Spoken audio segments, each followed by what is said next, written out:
Students, in this video we're going to begin our exploration of the Second Crusade, and we're reaching the decade of the 1140s, the middle of the 12th century in our narrative.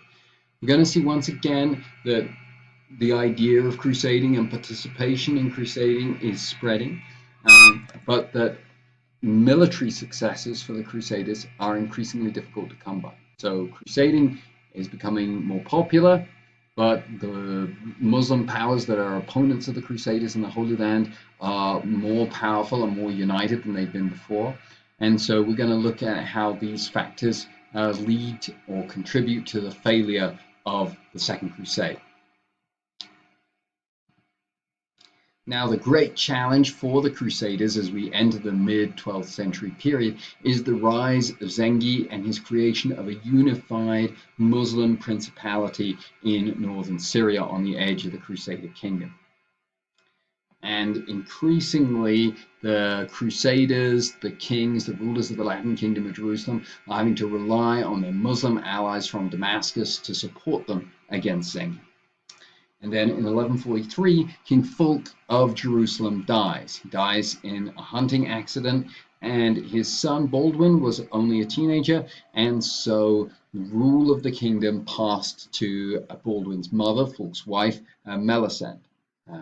Melisende is a capable ruler, but many of the subordinate vassal rulers within the Latin kingdom of Jerusalem, the rulers of Tripoli and Antioch and Edessa, are poorly disposed to accept her leadership. And instead, we see the Crusaders fighting against one another. So continued breakdown of the unity that had been so important for crusading success. So we see a rivalry between Raymond of Antioch and Jocelyn II of Edessa. And so the Crusaders are fighting with one another, and Zengi recognizes this opportunity to attack Edessa, to isolate one of the major cities held by the Crusaders. Edessa is always the most vulnerable because it's the furthest to the east, and so Zengi basically swoops in on Edessa, lays siege to the city. Raymond, who is the nearest crusade leader, refuses to send troops to help Jocelyn. Melisende's troops arrive too late, and on Christmas Eve, after a siege of about a month, Zengi's forces capture the city. This is a major event in the history of the Crusades. The fall of Edessa, the first time a major city captured by the Crusaders has been now lost.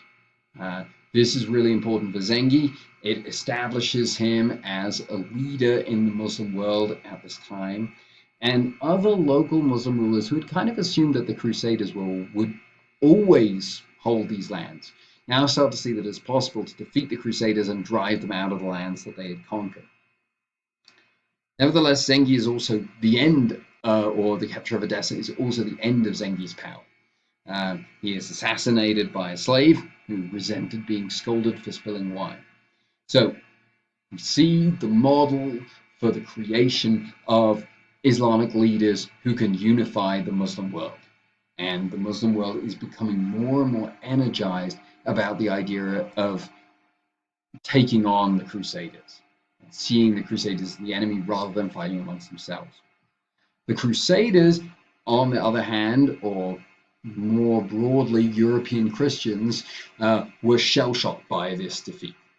Even though Crusaders in the Holy Land had been warning them for years that the kingdom was in danger, not enough soldiers were contributing to the kingdom, they had assumed that God was on the side of the Crusaders. They'd won this miraculous victory with the First Crusade. God would never permit them to suffer another defeat like this again. And as long as Jerusalem remained in Christian hands, it was kind of difficult, as people who had tried to preach the equivalent of Crusades before Urban II had found, to encourage people successfully to leave everything, to sacrifice everything, and to fight for Jerusalem. Now, however, there's a real concrete example that the kingdom is in danger. And so in December 1145, relatively new Pope Eugenius III calls a new crusade. He issues a papal bull, which is a type of papal document, and these documents are always known by their first two words. So this one is Quantum Predecessores, which means just as our predecessors. So it's a reference back to the First Crusade, that now we have a new generation, 50 years on, who have the opportunity to emulate the famous deeds, great deeds that had been achieved by the First Crusaders. And they're now being called to imitate their ancestors, take up the cross of Christ, take up the sacrifices associated with being a crusader, and follow Christ to fight for the land of his birth. This crusade was preached by Bernard of Clairvaux, who I talked about in connection with the military orders. He was pretty influential in founding the military orders. He's basically the leading spiritual figure in Europe at this time. He was even the teacher of the Pope, teacher of Eugenius III. And he had already embraced this idea of a new chivalry focused on the Holy Land. That crusading was a means of doing the work of God and purifying Christian society. So those, again, who were sinners had this opportunity to make sacrifices, to do penance for their sins, and to be saved. A sign of how popular crusading is becoming, a sign that crusading is becoming mainstream in European society, is the fact that with the Second Crusade, we see some of the leading rulers in Europe participate for the first time. So Louis VII, the King of France, a king who was renowned for his piety, receives the cross of a crusader pilgrim from Bernard, as does his wife, Eleanor of Aquitaine. Eleanor's kind of an interesting character, and she's the niece of Raymond of Antioch, who was fighting with Jocelyn and wouldn't help defend Edessa. And so these very prominent figures, most prominent figures in this society, are joining the crusade. And we find that crusading enthusiasm is really high across Europe. And at one point, so many people were signing up to take the crusading vow that there wasn't enough material, we're told, to make the red crosses on the white background that the Crusaders would wear as a sign that they had made the crusading vow. Bernard has to tear up his habit, his monastic habit, in order to make more crosses.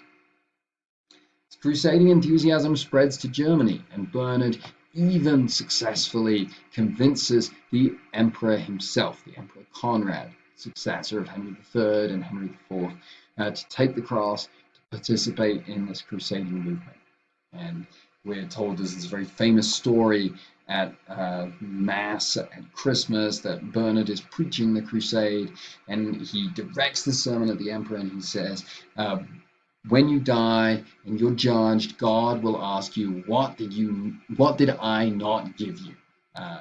See, all this land, all this wealth, all this prestige that you were not willing to make the sacrifice for God. And this is the type of rhetoric that Christians in Europe at this time are finding so moving. And Conrad is one of them. He is convinced by this rhetoric to join the Second Crusade. So this is the background to the Second Crusade, and in the next video, I'm going to talk about the campaigns and the journeys of the Second Crusade.